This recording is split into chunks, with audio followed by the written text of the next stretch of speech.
오늘도 세미나에 와주신 분들 감사합니다. 사실 오늘 되게 어려운 부분이라서 많이 안 와주시길 마음속으로 바랬어요. 많이 와주시면은 뭐라고 해야 될까? 얘기하기가 좀 힘들 것 같아서 오늘 원래는 제가 랜덤 명시적으로 만들기 서문을 한 절반 정도 읽으려고 했는데 절반을 끊기가 너무 애매하더라고요. 그래서 지금 오늘 하루 만에 서문을 다 나간 거고 제가 해보니까 12쪽인가 정도 되는 것 같은데 12쪽인가 14쪽이었나 하여튼 그 정도 되는 것 같은데 오늘 하루 만에 빨리 그냥 끝내고 다음 진짜 본래 내용으로 넘어가는 걸로 한번 해보려고 합니다. 그래서 그렇게 하려면 일단 전체적인 그림을 좀 가지고 서문을 읽으면 좋을 것 같아서 조금 댓글 정리해왔거든요.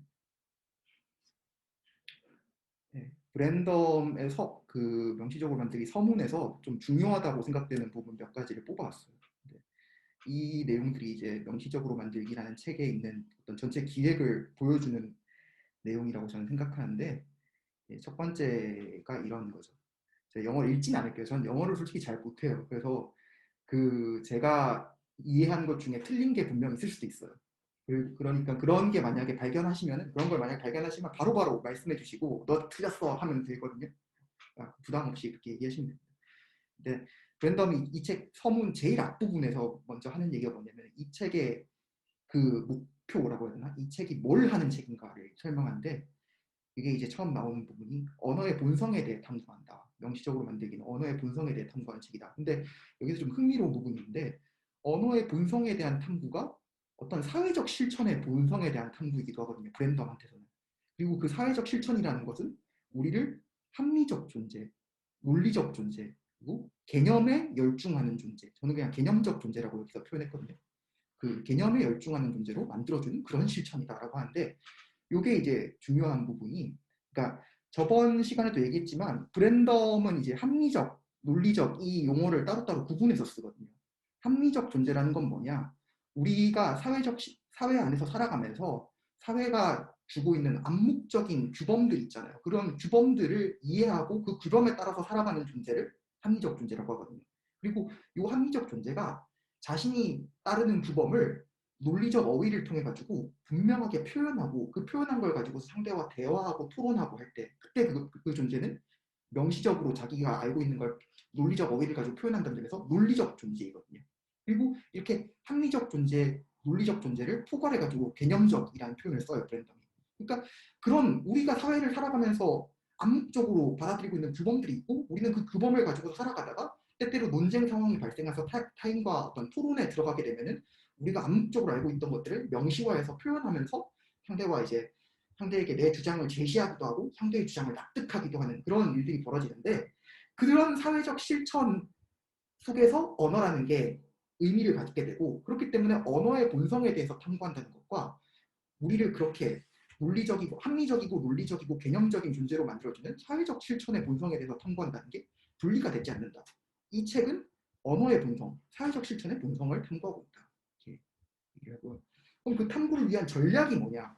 이제 이게 재밌는데 여기서 이제 말이 긴데 이 중에서 이제 좀 그 포커스를 맞춰야 되는 표현들이 그 사회적 실천, social practices랑 그다음에 linguistic practices, 그다음에 semantic content인데 이게 뭐냐면은 아까도 얘기했지만 브랜덤은 언어를 탐구하기 위해 우리가 암묵적으로 받아들이고 있는 사회적 실천들에 주목하고 그 사회적 실천들을 바탕으로 해서 이제 언어를 설명하는 그런 전략을 취하고 있거든요. 그래서 이 전략을 좀 더 구체적으로 세분화시켜서 세 가지 정도로 이제 단계를 나눠보면 이런 거죠. 첫 번째는 우리의 사회적 실천. 우리가 암묵적으로 살아갈 때 그래서 규범을 이해하고 납득하고 그 규범을 바탕으로 뭔가 주장을 제시하고 따르고 하면서 암묵적인 방식으로 살아가는 어떤 삶의 형태들이 있다. 비트겐슈타인 용어로 하면 삶의 형태들이고 브랜덤 같은 실용주의자들 용어로 하면 사회적 실천들이 있다. 그 사회적 실천에 대해서 먼저 설명을 하고 그걸 설명하는 작업이 이제 화용문의 작업이거든요. 그리고 그 사회적 실천이 어떻게 구조화되어 있는지를 정교하게 모델을 통해서 제시를 하고 이게 이제 언어적 실천의 구조를 발견하는 작업인데 이게 이 구조가 구체적인 이름으로는 이유를 제시하고 요구하는 놀이라고 이제 저번 시간에 얘기했던 것처럼 표현되고 이 이유를 제시하고 요구하는 논리를 바탕으로 우리의 언어의 의미들 이게 무슨 말인지 이게 그래서 정당한지 정당하지 않은지 이게 참인지 아닌지 같은 기존의 철학에서 의미론이라는 분야에서 탐구해왔던 작업들을 요 이유를 제시하고 요구하는 논리를 통해서 설명해 보자라고 하는 게 이제 이렇게 하나 브랜덤이 이 책에서 탐구를 진행할 때 사용하는 전략이거든요.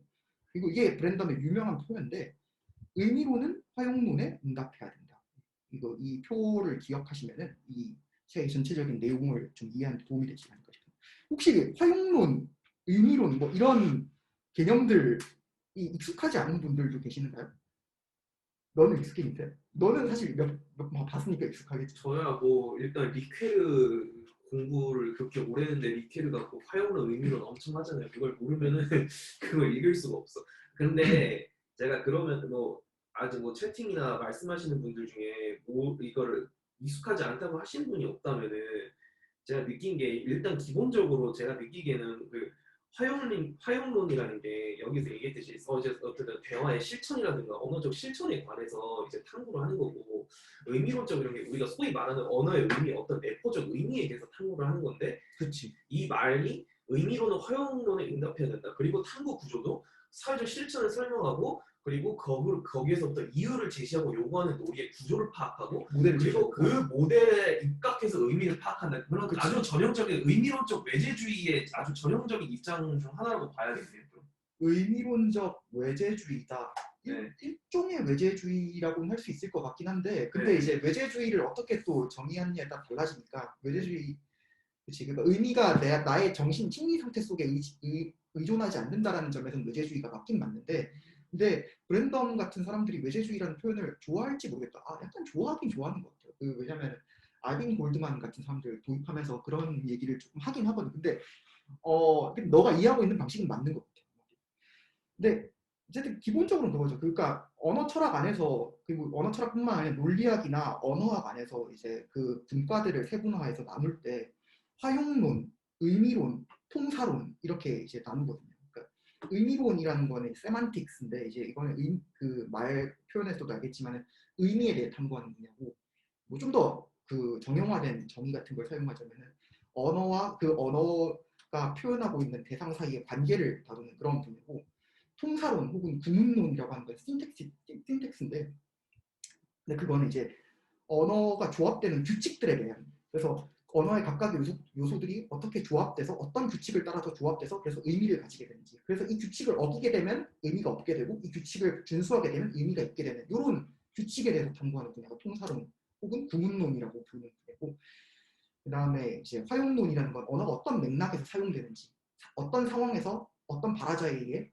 어떤 의도로 어떤 맥락에서 사용되는지 이런 걸 탐구하는 분야 화용론이죠. 그래서 브랜던 같은 경우에는 특히 이제 화용론하고 의미론이 각각 떨어져서 있는 게 아니라 화용론을 통해서 의미론을 설명해야 된다. 이런 전략을.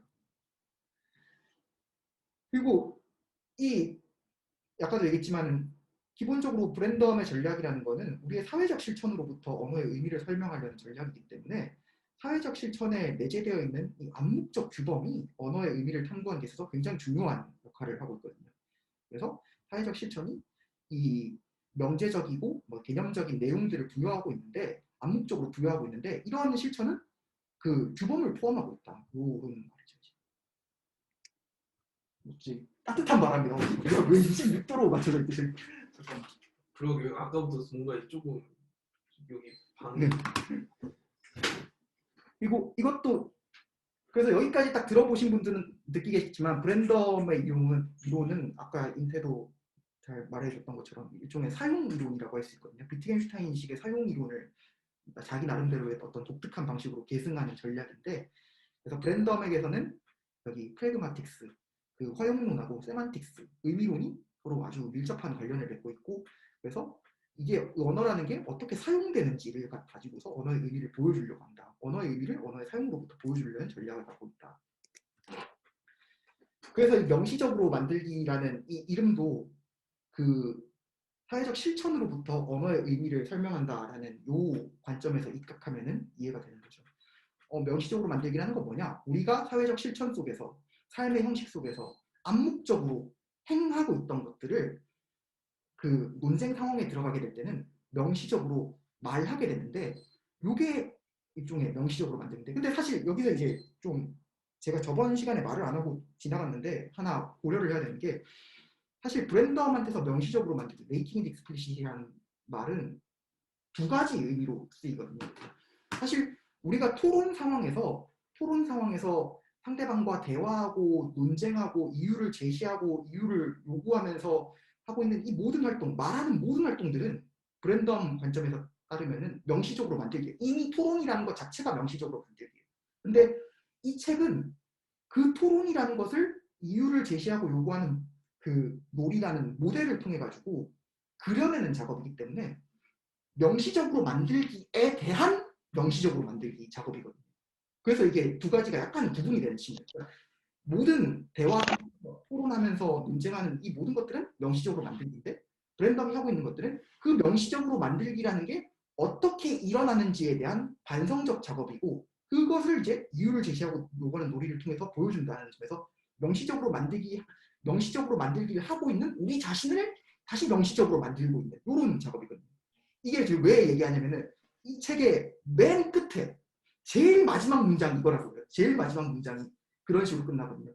우리는 명시적으로 만들기를 수행할 뿐만 아니라 명시적으로 만들고 있는 우리 자신을 명시적으로 만든다. 이렇게 마지막이 끝나거든요. 이 책이.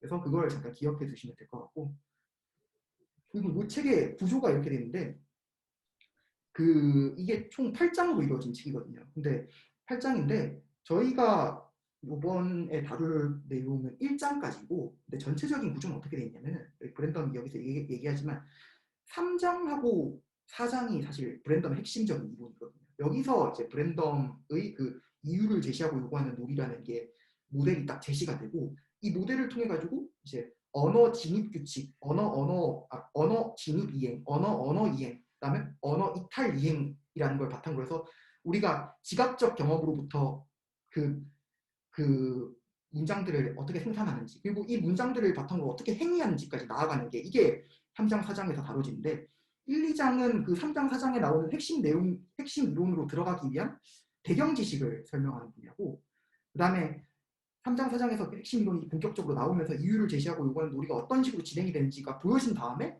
이 5장에서 8장 나머지 부분에서는 3장, 4장을 가지고서 이제 추가적인 이 이론을 더 세분화시키고 어떤 결론들이 끌어내줄 수 있는지를 더 이제 철저하게 논의하면서 그 자신의 추론주의가 표상주의적인 어떤 의미론하고 어떤 점에서 그 더 표상주의적인 의미론보다 어떤 점에서 더 발전되어 있는지를 설명하는 그런 내용이거든요.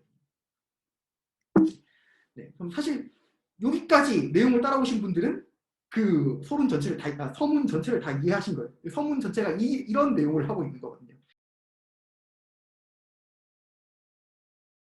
네, 이제 이거 내용을 하나하나 진짜 보면서 진짜 제가 아까 방금 전에 서문을 요약한 게 맞는지 안 맞는지 한번 살펴보려고 하거든요. 그게 메이킹 익스플리시 표지고 여기 좀 재밌는 게 이거죠 이제 그 윌프리드 셀러스와 리처드 로티에게 그들이 없었다면은 이 내용은 암묵적이지조차도 않았을 것이다. 그러니까 방금 전에 얘기했듯이 브랜덤은 이제 우리가 사회적 실천 속에서 암묵적으로 따르고 있던 규범들을 명시화하는 작업이 자기의 작업인데 근데 그런 표현을 자기 책에도 그대로 적용해가지고 이 책은 내가 그동안 암묵적으로 알고 있던 지식들을 명시화시킨 책인데 근데 셀러스랑 로티가 나에게 이런 도움을 주지 않았다면은 나는 암묵적인 지식도 암묵적인 이런 것들도 조차도 가지고 있지 않다고 하는 거죠. 여기 T.S. 엘리엇 씨를 인용했는데 이게 우리말로는 그렇게 번역돼 있더라고요. 사중주 내편이라고 해서 이제 번역돼 있는 것 같은데 이 브랜덤이 굉장히 교양이 있는 사람이라는 걸 보여주는 이 구절이거든요. 이게 근데 이렇잖아요. 새로운 세계와 그 낡은 세계가 그 명백하게 된 새로운 세계와 낡은 세계. 우리는 이제 탐험을 그치지 않을 것이고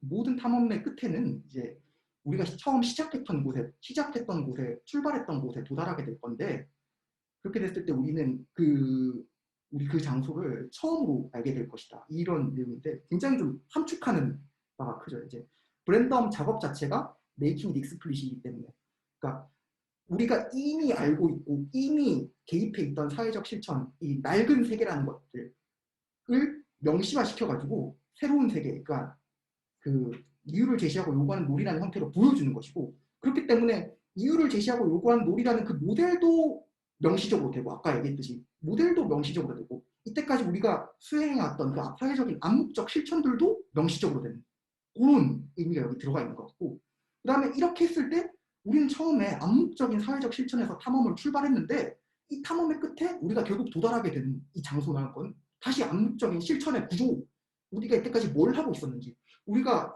삶의 형식 속에서 삶의 형식을 바탕으로 어떻게 살아가고 있었는지에 다시 도달하게 되는데 이때 다시 도달한 그 우리의 장소라는 거는 새로운 처음 본 그런 장소처럼 된다. 이런 굉장히 이런 어떻게 T.S. 엘리엇의 시로 이걸 자기의 철학을 이제 녹아냈는지 정말 놀랍다고 저는 읽으면서 생각했는데 근데 문제는 여기서 또 이제 지나가는 얘기지만 여기서 브랜덤이 약간 사기꾼 기질이 있다는 게 드러나거든요. 혹시 T.S. 엘리엇 아시는 분이 있을지 모르겠는데 이 시가 브랜덤이 이렇게 그 네 편의 사중주에서 따왔다고 적어놨지만 사실 같은 시가 아니거든요.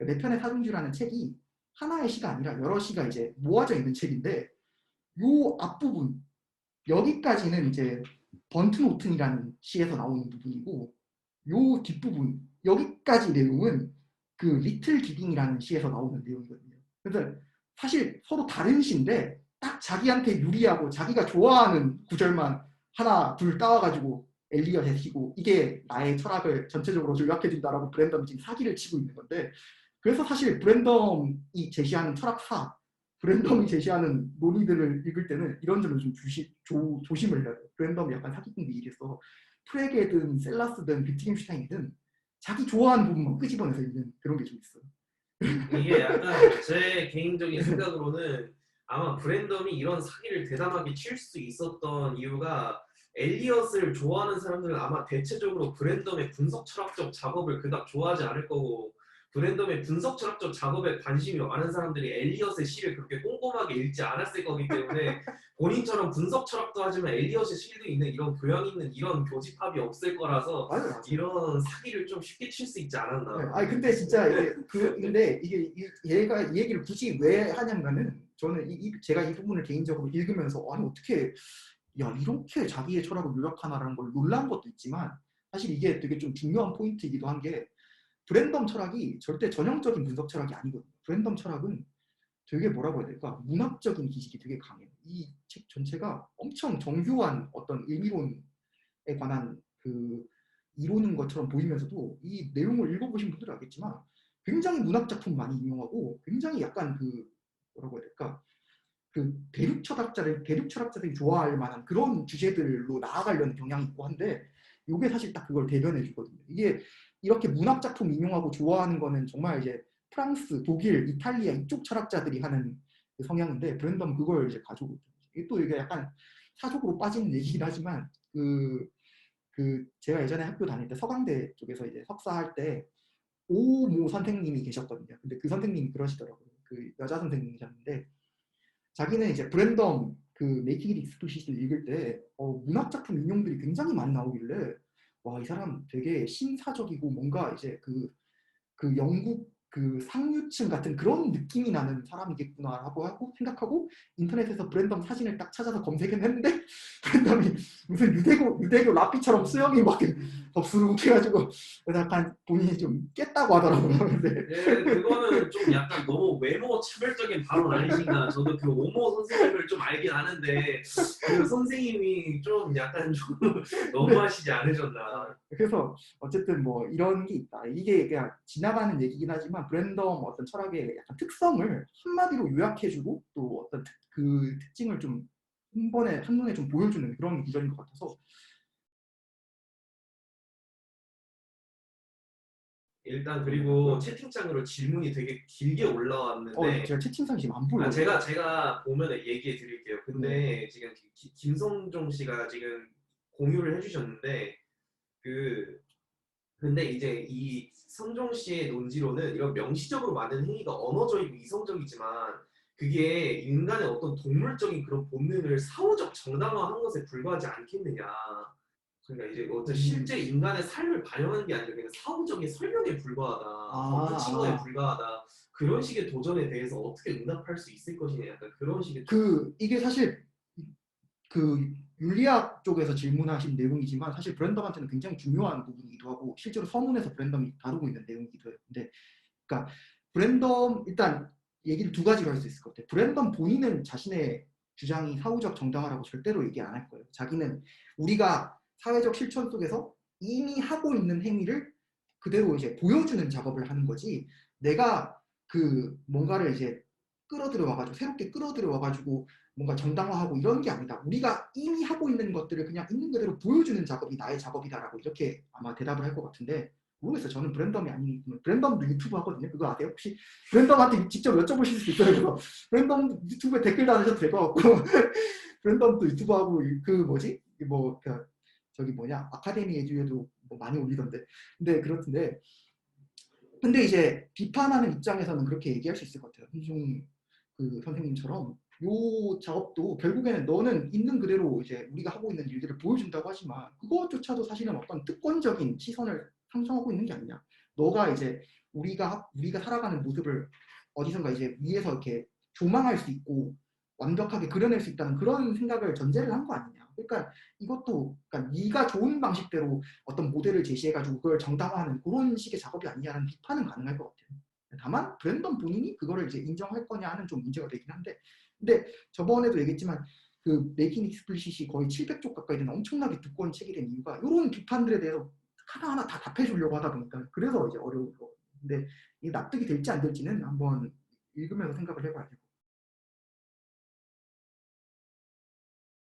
채팅창에 질문이 올라왔는데 네. 칸트, 프레게, 비트겐슈타인으로 이어지는 전통이란 게 뭔지 모르겠다. 그거에 대해서 한번 설명해 줄 수 있겠냐. 그런 식으로 지금 질문이 올라왔는데 그게 사실 뒤에 나오기 때문에 제가 이 서문 안에서 나오기 때문에 제가 일부러 설명을 안 하고 넘어갔는데 브랜덤은 이걸 이제 추론주의 전통이라고 봐요. 간단하게 여기서만 먼저 설명하고 넘어가면 브랜덤이 주장하는 거는 이거예요. 칸트가 처음으로 우리 그 인식론에서 판단의 중요성이라는 걸 이야기했고 그 판단의 중요성을 칸트가 이야기한 다음에 프레게가 이제 현대 논리학을 발전시키면서 그거를 이제 그 전통 칸트의 어떤 통찰을 계승을 했고 이게 비트겐슈타인에게 가서는 사용 이론으로 이어진다는 얘기를 하는데 그래서 브랜덤 같은 경우에는 칸트, 프레게, 비트겐슈타인을 전부 다 이제 본인이 주장하는 그 추론주의 전통 속에 놓인 학자들로 해석을 하거든요. 그리고 더 나아가서는 대륙 합리론과 영국 경험론을 대비를 시키면서 대륙 합리론이 자신이 지지하고 있는 추론주의 전통의 어떤 그 먼 그 선조고 영국 경험론이 자신이 반대하고 있는 표상주의 전통의 먼 선조다 이런 식으로 이것도 다 소문에 나오는 얘기예요. 뒤에 가면 나오는데 그런 식으로 이제 설정을 세팅을 짜는데 근데 브랜덤이 뒤에서 자기가 또 인정하는 바이긴 하지만 이게 굉장히 그 어떻게 보면 이상해 보일 수 있다. 내가 여기서 제시하는 철학사라는 게 어떤 내가 강조하고 싶은 부분들을 한없이 강조하고 별로 필요 없다고 생각하는 부분들을 한없이 축소하는 그런 방식으로 내가 철학사를 제시했기 때문에 이게 옆에서 보면 되게 이상하게 보일 수 있지만 그럼에도 불구하고 완전히 자의적인 건 아니다. 이런 식의 주장을 브랜덤이 서문에서 하거든요. 한번 이걸 뒤에서 한번 보겠습니다.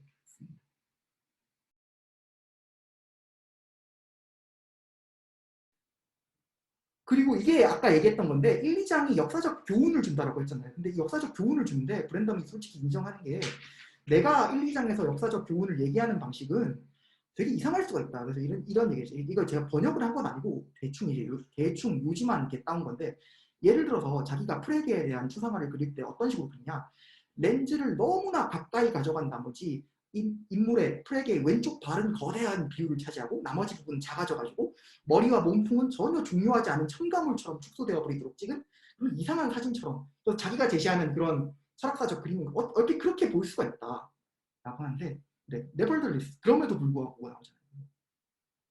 그럼에도 불구하고 이게 자기가 이 말을 좀 어렵게 표현했는데 한마디로 말하자면 좀 이상하게 보일 수가 있지만 그럼에도 불구하고 이게 아주 자의적인 건 아니다. 내가 그냥 자의적으로 그냥 지금 우리 시대에 지금 내가 제시하는 견해에 맞도록 철학사를 억지로 끼워 맞춘 건 아무거나 그냥 어느 정도의 것인지 나한테 좋은 건 다 그냥 강조한 건 아니고 오히려 이게 그 이런 다 필요가 있어가지고 이렇게 제시를 하는 거다 철학사를. 이게 프렉이라는 인물이 이제 그냥 이제 브랜덤의 구도에서 그냥 얘기를 하자면은 이제 언어와 이제 어떤 존재물의 1대1 대응 그런 식의 의미로는 하면 안 된다 그런 의미에서 이제 그런 의미에서는 이제 브랜덤의 그런 기획 안에 들어오지만 이제 이 사람이 수학 이제 수학적 실제론자기도 하고 좀 약간 다른 부분들도 있잖아요. 어떤 뭐 의미가 실제한다고 한다든가 그렇죠. 제3의 그러니까 그런 영역 그러니까 그런 부분들을 최대한 좀 이제 제쳐놓고 본인의 추론주의에 좀 입맛에 맞는 부분만 좀 많이 차용했다 그런 그러니까 식으로 이해를 그렇게 얘기하면 이제 너무 자의적으로 보이니까 이제 브랜덤이 그렇게까지 자의적으로 한 건 아니다라고 하는 건데, 근데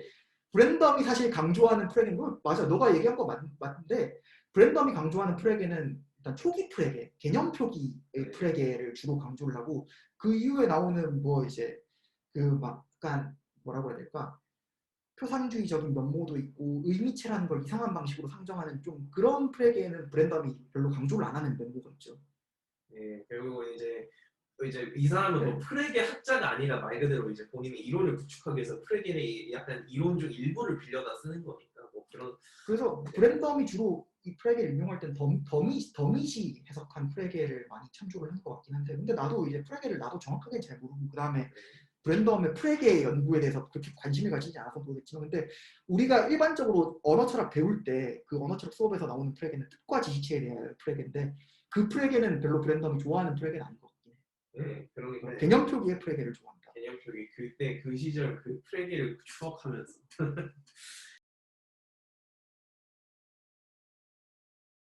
예, 알겠어. 그리고 이게 또 재밌는 게, 그래서 브랜덤이 하고 있는 지금 작업은 비트겐슈타인의 작업하고 굉장히 밀접한 관련을 맺고 있기 때문에 이렇게 얘기하죠. 언어적 표현의 의미를 사용의 측면에서 설명한다. 이게 바로 비트겐슈타인의 실용주의의 한 차원에 대한 승인이다라고 하는데, 그런데 또 재밌는 게 브랜덤은 비트겐슈타인의 아이디어를 받아들이긴 하지만 절대로 비트겐슈타인한테 전부 다 동의하진 않아요. 이게 진짜 그 결정적이고 중요한 부분인데, 그 브랜덤이 이렇게 얘기하죠. 자기는 비트겐슈타인의 침묵주의, 이제 화이어티즘에 대해서 부정적이다라고 하는데, 요게 브랜덤 친구이면서 피츠버그 대학교에서 재직하고 있는 맥도웰하고 굉장히 다른 점이죠. 맥도웰은 비트겐슈타인의 침묵주의를 굉장히 강조하는데, 브랜덤은 자기는 침묵주의를 거부한다, 부정적이다 라고 하면서 자기랑 비트겐슈타인의 차이를 이렇게 설명하거든요. 비트겐슈타인은 철학적 탐구의 18절에 보면은, 그러니까 언어가 중심지를 지니지 않는다라고 말하는데, 그러니까 언어를 어떤 하나의 모델을 통해 가지고 다양한 언어 게임들이 있을 뿐이지, 언어 놀이들이 있을 뿐이지, 이 놀이들을 하나의 모델로 한꺼번에 설명하려는 시도는 비트겐슈타인한테 거부되는데, 브랜덤은 아주 강력하게 언어는 중심지를 지닌다라고 하거든요. 그리고 이게 브랜덤이 다른 논문에서 한 말인데 한번 읽어볼게요. 언어는 반드시 중심지를 지니며 그 중심지란 주장을 만들면서 이유를 제시하고 요구하는 실천이다. 우리가 언어를 가지고 할 수 있는 다른 것들은 이런 본질적 중심 기능에 대해 부수적이거나 기생적이다. 이런 관점에서 비트겐슈타인이 언어 놀이들이라고 부르는 모형적 실천의 대부분은 소리를 내는 실천이지 진정으로 말을 하는 실천이 아니며 실제 언어 놀이가 아니다.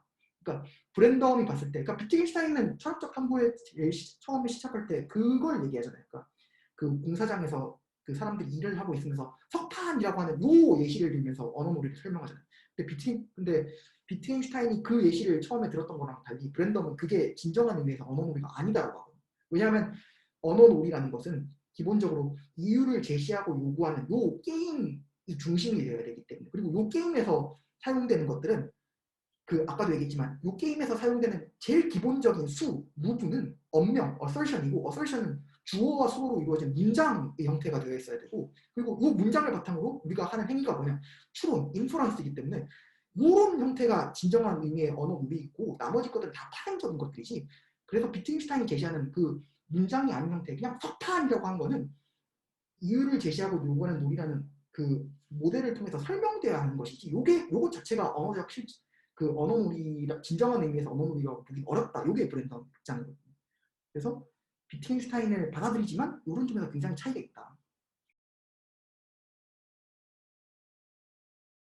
약간 내가 중간에 약간 놓쳐가지고, 근데 브랜덤은 중심지를 기준으로 해가서, 그래서 이유를 제시하고 요구하는 놀이라는 걸 기준으로 해서 언어적 실천들을 다 설명하려고 하는 거고, 맥도웰이나 본래 비트겐슈타인 같은 경우는 그런 식으로 모델화하고 이론화하는 거를 거부하면서 언어 놀이라는 게 얼마나 다양하고 얼마나 이제 그 다채로운 형태로 진행이 되는데, 그거를 하나의 딱 모델로 묶어가지고 요게 언어다라고 하는 거는 좀 무리다. 그거는 굉장히 무모한 시도이다라고 하거든요. 그래서 거기서 이제 나오는 게 이제, 그렇죠, 실제로 이제 맥도웰하고 브랜덤이 논쟁하면서 했던 얘기 중에 하나가 이제 그런 건데, 브랜덤이 나도 안다. 나도 내가 하는 지금 작업이 굉장히 무모한 작업이라는 걸 알고 있기 때문에 자기 작업을 그래서 빅 볼드 클레임이라고 하거든요. 아주 거대하고 과감한 그런 어떤 주장이라고 하는데, 그래서 이게 정당화되기 어렵다는 걸 알기 때문에 그래서 내가 이렇게 책을 두껍게 쓰면서 이걸 하나하나 다 방어하고 옹호하려고 하는 거다라고 하는데, 그런 점에서 차이가 있는 거죠.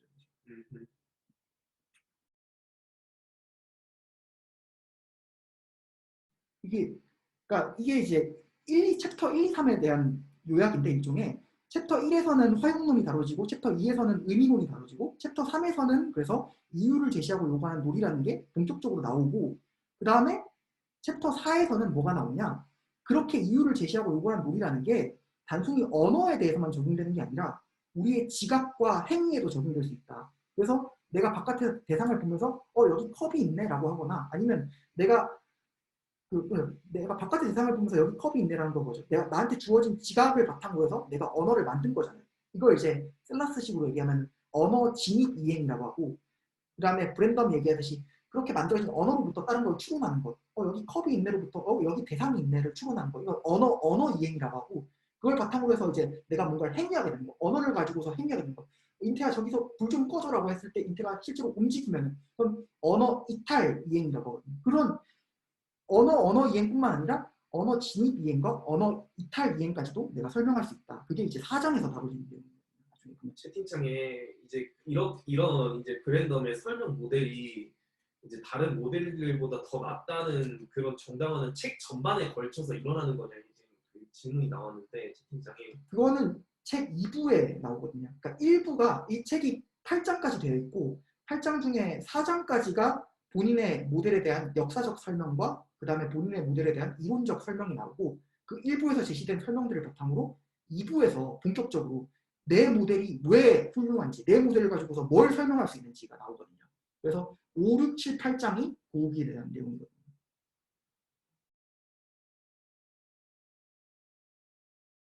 이건 그리고 동물과 관련된 건데, 그 동물도 지각하고 동물도 행위하잖아요. 이것도 재밌는 문제인데, 약간 되게 재밌는 문제인데 사실 이게 막 브랜덤이 직접적으로 많이 다루는지는 잘 모르겠어요. 근데 그런 비언어적 존재의 지향성에 대한 이해는 언어적 지향성에 대한 이해에 기생한다. 그러니까 이게 이런 내용이거든요. 한마디로 말해서 우리 집 뽀삐가 나를 보면 기뻐해라고 하는 것. 그러니까 뽀삐가 기뻐한다.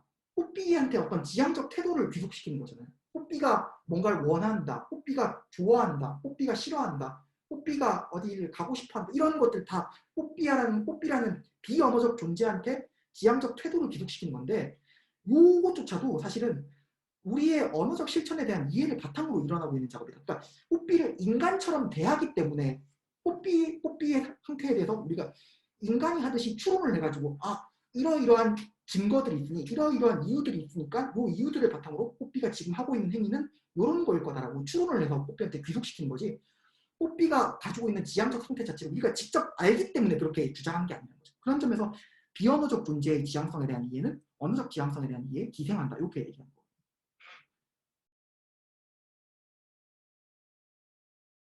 제가 갖고 있는 직관과 또 특히 이제 그 유학에서 강조하고 있는 어떤 여민 동락적인 어떤 직관에 근거해서 생각을 해보면, 언어가 아니라 함께 느끼는 감정이라는 그 구체적인 체험이 타인의 지향성을 이해하는 데 중요한 소스가 될 것 같다라는 가능성을 부정하기가 어려울 것 같거든요. 근데 물론 이거는 대답하기가 어려울 수도 있을 것 같아요. 직관이 다르니까. 그거에 대해서 어떻게 생각하시는지. 네, 이게 벗어난 문제가 아니라 브랜덤한테 있어서 굉장히 핵심적으로 중요한 문제거든요. 이거 조금 세부적으로 다른 걸 안 하더라도 이걸 좀 세부적으로 얘기를 해야겠어요. 브랜덤 같은 경우에, 그러니까 지금 방금 얘기하신 것 같은 경우에는 우리가 어떤 체험을 공유한다, 감정을 공유한다라고 하는데, 요런 거는 유학뿐만 아니라 이제 저가 원래 전공한 분야 해석학이잖아요. 슐라이어마 같은 사람들이 그런 걸 얘기를 해요. 어떻게 텍스트를 이해할 수 있는가? 저자의 체험을 우리가 추체험을 통해서 다시 느끼기 때문에, 그렇기 때문에 이해할 수 있다. 상대방의 마음속에 있는 어떤 체험으로 내가 들어가서 그걸 다시 느끼기 때문에 이해할 수 있는 거다. 이런 얘기를 하고, 이게 사실 우리의 일상적인 직관이잖아요. 네. 근데 이게 조금만 생각해 보면은 굉장히 신비로운 직관이라는 거, 신비로운 직관이라고 하는, 굉장히 정당화되기 어려운 직관인 거죠. 내 앞에 있는 사람의 마음에 내가 어떻게 들어가? 그 사람의 마음에 어떻게 들어가? 못 들어가잖아. 내가 무슨 뇌파 감지기를 달라가지고 이렇게 뭐 그렇게 들어갈 수가 없잖아요, 기본적으로. 네, 네, 근데 그거에 대한 제 대답은 이거였어요. 네네. 맞다. 우리가 실제적으로 진짜로 내가 저 사람과 같은 감정을 공유하고 있는지는 알 수 없다. 네. 그런데 우리가 반성적으로 내가 저 사람이랑 같은 감정을 공유하고 있나? 라고 생각한다고 할지라도 네. 내가 그걸 인지한다고 할지라도 아까 얘기했던 친구의 사례를 생각을 해보면 네. 그 감정이 사라지지 않는다는 거예요. 그것이 우리의 감정이라는 그 체험이 사라지지 않는다는 거예요. 네. 그런데 그래서 예 음, 말씀하세요. 그래서 저는 그 우리가 이성적으로 생각했을 때 저 사람과 내가 뭐 다른 감정을 갖고 있을 수도 있겠다라는 가능성을 제시하는 건 이성적으로 가능을 하겠죠. 네. 그런데 그게 우리가 정말 공유하고 있는 형상적으로 우리 공유하고 있는 그 체험의 중요성을 완전히 배제해버리지 못한다는, 배제하지 않는다는 거죠. 그렇다면 그 근데 체험에 기반해서 우리가 어떠한 설명을 제시하는 것이 뭐 적어도 일정 수준의 뭐 제가 이런 표현을 하기 굉장히 안 좋아하는 표현이지만 형상학적인 가치를 갖는다는 거죠. 그러니까 두 가지로 얘기할 수 있을 것 같아요. 두 가지로. 하나는 브랜덤은 우리의 성향을 되게 강조하거든요. 아까 계속 여기서도 얘기했지만 알빈 골드만을 브랜덤이 자주 인용하면서 우리의 신빙성 있는 차별적 반응 성향이라는 거를 굉장히 강조를 하는데 우리가 특정 상황에서 특정한 방식으로 행동하는 성향을 가지고 있고 그 성향에 따라서 우리가 생산하는 어떤 언명들이 그 참이된다면은, 그러니까 참이되는 믿음들을 이렇게 생산하는 성향이 사실 신빙성 있는 성향이죠. 그러면 우리는 그 믿음들을 비추론적인 믿음으로서 받아들일 수 있다. 이게 나중에 뒤에 나오는 사장에 나오는 얘기인데 그런 관점에서 보자면은 브랜덤은 특정한 상황에서 우리가 특정한 성향을 가지고 있고 그 성향이 우리에게 철학적으로 어떤 중요한 의미를 지닌다. 그 성향이 뭐 브랜덤이 잘 드는 예시는 그런 거죠. 지각에 관련된 성향이 주로 드는 예시인데 어떤 빨간 대상을 보고서 빨갛게 이것은 빨갛다라고 말하는 성향이 있다. 이런 것들을 들긴 하는데 그거 외에도 친구가 괴로운 상황에서 나도 괴롭게 느끼고 친구가 얼굴을 찌푸리면 나도 괴롭게 느끼고 뭐 이런 것들도 성향으로서 설명할 수도 있을 것 같아요. 충분히 성향으로서 설명할 수 있고 그게 철학에서 중요한 의미를 가진다고 브랜덤 입장에서도 얘기는 할 수 있을 것 같은데 근데 두 번째로 여기 의미와 관련해서 중요한 거 여기 지금 논의와 관련해서 중요한 부분 이거거든요. 제가 자주 듣는 예시가 이 여자친구 예시거든요. 여자친구 예시. 그러니까 여자친구가 삐졌어요. 예를 들어서 여자친구가 삐져가지고 제가 해결을 해주려고 해요. 근데 저한테 이렇게 만약에 얘기한다고 해봐요. 왜 내 마음도 몰라라고 얘기한다고 해요. 그러면 그때 제가 할 수 있는 방법이 뭘까? 내가 여자친구의 마음속으로 들어가가지고 여자친구의 감정을 체험을 해가지고 아 이런 감정을 느끼고 있고 이런 체험을 느끼고 있었구나 하고 그렇게 해결해줘야 돼요. 그게 그렇게 할 수가 없죠 애초에. 우리가 할 수 있는 건 그거잖아요. 주어진 조건들을 보고 주어진 상황들을 보고 나에게 주어져 있는 증거들을 보니까 특정 상황에서 여자친구는 이렇게 반응하더라. 그리고 여자친구가 그래서 지금 주어진 상황으로 봤을 때는 이런 이유에 따라서 아 지금 여자친구가 이 이유 때문에 삐졌다고 내가 추론할 수 있다. 그러면 그 추론에 따라서 이렇게 하면은 여자친구가 삐진 걸 해결이 된다. 이렇게 해서 행동하잖아요. 그러니까 결국에는 타인의 마음을 이해한다는 것도 일종의 추론을 전개하는 과정이라는 거죠. 그리고 그 추론을 통해 가지고 증거를 바탕으로 아 이 사람은 이렇게 생각하고 있고 이 사람은 이렇게 생각하고 있고 그리고 해서 타인의 마음을 이해하고 거기에 대해서 적절하게 반응하는 것이지 그 사람의 마음으로 직접 들어가는 건 아니라는 거예요. 브랜덤은 기본적으로 이런 생각이 있다고 생각해요. 저는 그렇게 생각해요. 더 잘 이해하기 위해서는 추론이 필요하다고 생각하는데 어떤 경우에는 정말 어떤 경우에는 별로 추론이 필요하지 않은 것 같아요. 추론의 의미를 정말 넓게 잡으면은 추론이 항상 필요하겠죠. 그런데 우리가 일반적으로 추론이라고 부르지 않는 아주 직관적이고 무의식적이면서 빠른 그러니까 공유가 그걸 브랜덤이 있다고 생각합니다. 네, 그게 바로 브랜덤이 신빙성 있는 차별적 반응 성향이라는 걸 가지고 얘기를 합니다. 우리가 특정 상황에서는 이런 성향 가지고서 행동을 하고 이런 성향을 가지고서 비추론적인 믿음을 만들고 그런 비추론적 믿음들이 우리의 언어 논리에서 가장 근본적인 어떤 수가 되고 그 믿음들을 바탕으로 해서 다른 추론이 진행이 되더라 이런 얘기를 하는 거거든요. 그러면 크게 다르지가 않네요. 그리고 이것도 아까 얘기했던 거죠. 언어를 통해서 마음이라는 걸 설명한다. 마음이라는 게 따로 있는 게 아니라 이게 사실 근데 셀라스한테서 나온 거예요. 셀라스가 원래 이제 경험주의와 심리철학이라는 책에서 뭐를 주장하냐면 심리학적 유형론이라는 걸 주장하거든요. 그때 거기서 얘기하는 게 마음이라고 우리가 부르는 모든 것들은 언어의 파생물이다.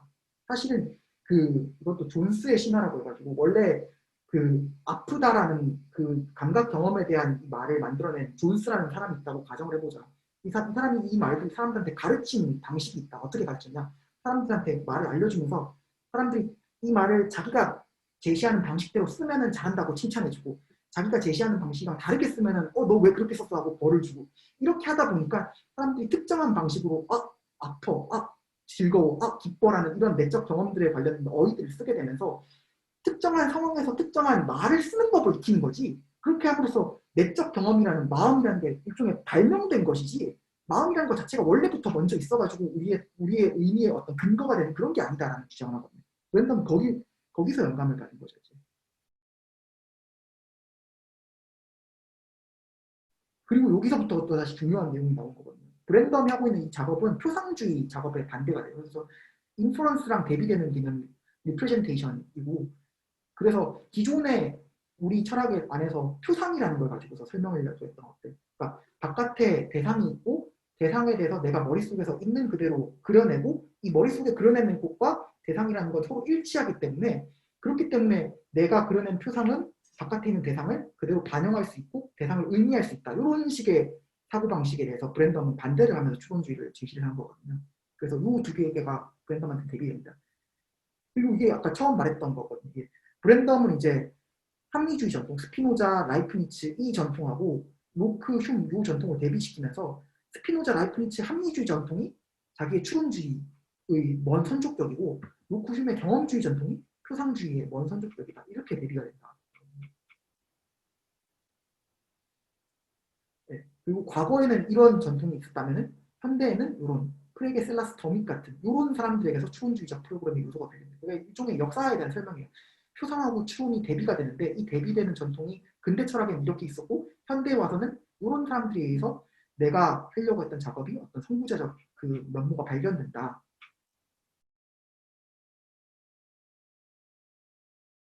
그러니까 진리는 전체 속에 놓여 있을 수도 있고 놓여 있지 않을 수도 있을지도 모르겠지만 이해라는 건 확실히 놓여 있다는 얘기인데 이게 진리는 전체 속에 있다는 게 해겔의 유명한 구절인데 브랜덤이 이걸 가지고 자기 서문을 마무리 짓는 거예요.